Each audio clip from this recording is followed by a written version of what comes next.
Kaya siguro to tinawag na Agus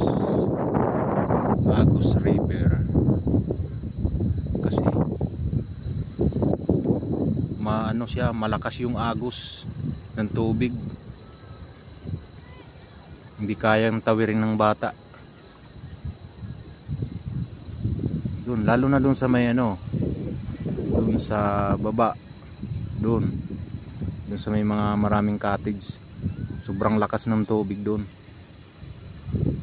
Ang kagandahan lang dito guys, walang bayad. Kung may bayad lang yung cottage, kung gusto mong magrenta yun, pero kung 3 tao lang kayo, 4 or 5, pwede ka na dito magdala ng trapal.